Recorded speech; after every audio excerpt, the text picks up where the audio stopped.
real estate creates more millionaires than any other industry. And a lot of people get rich in the tech industry, but even if you look at like tech guys and other entrepreneurs who didn't necessarily create their wealth from real estate, they all invest in real estate. Oh yeah. Everybody who has generational wealth invests in real estate.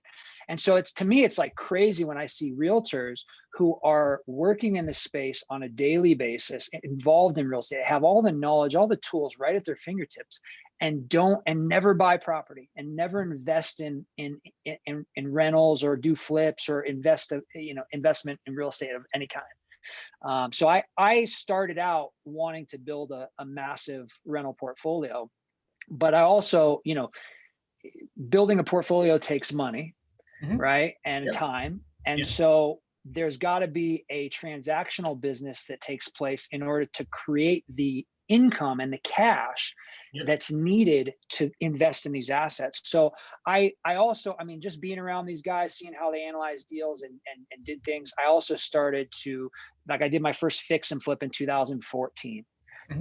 And I would do like a wholesale deal here and there where I would find a deal and I would partner with them and they would sell it, or I would, we would work together on it. And I did that for a few years in addition to my traditional business that I was continuing to grow and create income from.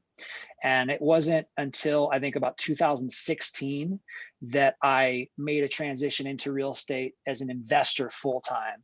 And really, I still have an active license today, and I represent myself in any transaction that I'm doing that's on the retail market. But I stopped representing regular buyers and sellers in about 2016 and started just investing in real estate full time myself, wholesaling properties, fix and flipping houses, and continuing to invest and buy and hold assets and build my rental portfolio.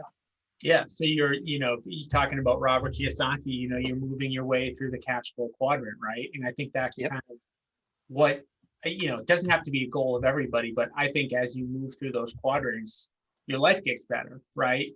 You go from the E quadrant, you're an employee, you're working for somebody else.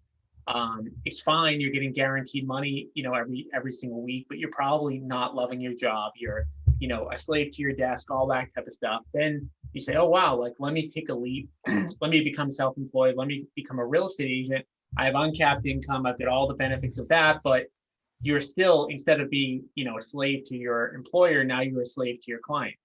And you're working, you're doing everything that you can. And, when your client wants to see a house, you're either going or somebody else is. So you did that for a while. And I think the other thing, there's so many components, I think, to getting, moving through those quadrants, but the ones that you had mentioned are like the common themes for everybody that I talk to. Reading and continuous education.